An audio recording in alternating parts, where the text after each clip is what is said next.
ځکه نن سبا ټول خلک چې دغه جاوید غامدي نه متاثره دی. د جاوید غامدي نه.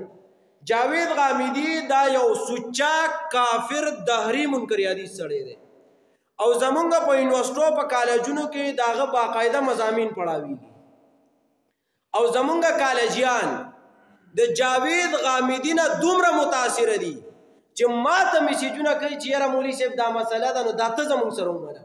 الکه زه خو دې مسلې ته ټیک نه وایم، جاوید غامدي ته زه کافر وایم، هغه ته زه منکر حدیث وایم او ته ما ته رالیږي چې دا څنګه مسله ده.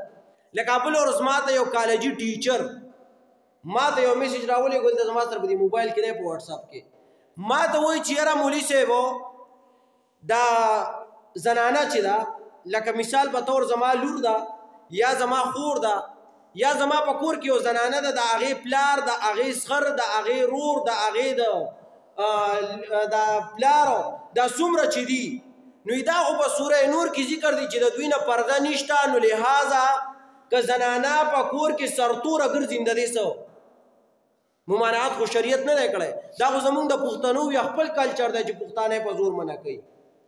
دا عقیده د جاوید غامدي ده. جاوید غامدي وایي چې دا کار څوک کوي نو لکه دا خو په شریعت کې منع نه دی، ګوړه کې زهر دی. مونږ وایو چې د چا پلار دی او په خوا کې لور ده او ویښته ښکاره شو نو خیر دی، لیکن ټوله ورځ به سرتوره نه ګرځي په کور کې چې لوپټه به دغه ته اچولي میخ ته اچولي او دا به په کور کې دغسې ګرځي.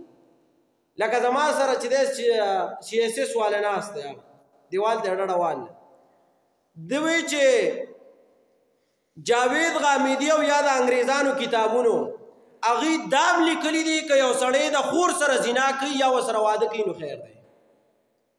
د خور سره یو سړی زنا کوي او یا د خور سره واده کوي نکاح ورسره کوي نو دا جایز دي. دا د جاوید غامدي او د انګریزانو عقیده ده. نو چې ته ما ته وایې چې په کور کې به ښځه سرتوره ګرځي او دا جایز دي، بیا دا زما سره ومنه کور کې د خور سره نکاح وکړه ګرځه ښځه چې دی نو بې لوپټې نه بربنډه بیا ګرځوه په کور کې.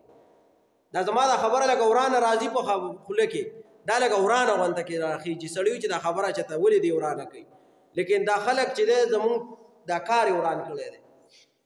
جاوید غامدي دا دهري دی، منکر حدیث دی، دې د سره حدیث مني نه، په قرآن باندې اعتراضات کوي او ته چې دی هغه دې سټډي کړی دی د قرآن نه خبر نه و په هغه پسې روانې او ډېر مسایل دي. نو روزانه به یو مسله د جاوید غامدي وایو په هغې باندې به بیا خبره کو چې جاوید غامدي څنګه سړی. کتابونه به هم زه بیا دلته راوړم یو به ښیم چې په پلانکی صفحه دا لیکي. نو د جاوید غامدي نه ځان مه متاثره کوئ، دا کالجیان یادومه ښه طالبان نه ځي خو دا کالجیان یې که نه کالج کې چې دی دوی پړاوي بیا وایي چې ماسټر صاحب وایي چې دا کمپلسري دي، لکه وایي چې خامخا به لکه دا یادول غواړي یاد دي کې پیپر دپاره دې یاد کړي، دې دپاره دې یاد کړي چې رد پې وکړي، لیکن دې دپاره دې نه یادوي چې عقیده دې جوړه کړي.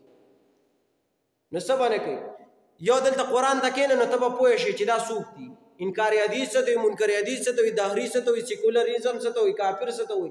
نو ته درس لم نه راځي او بیا چې دی نو اعتراضات هم کوي، ما ته پکې لامې سیجوم وکړي چې دا پکې ټیک خبره ده، دا اضافي خبره وه خو لیکن دې نه بغیر کېږي نه.